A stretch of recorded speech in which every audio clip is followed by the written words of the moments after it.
Mga kamarle, tinapos na po natin ang ating fritada. Yan po mga kamarle, kitang-kita naman po ang ating fritada.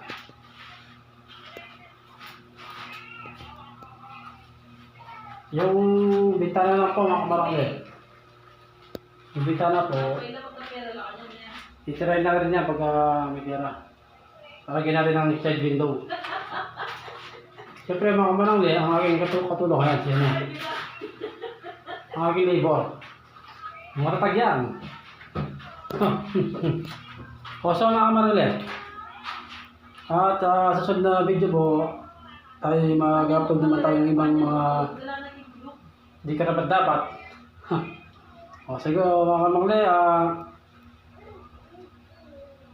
shoutout sa mga lahat ng aking mga followers at dahil sa support ang patuloy sa akin.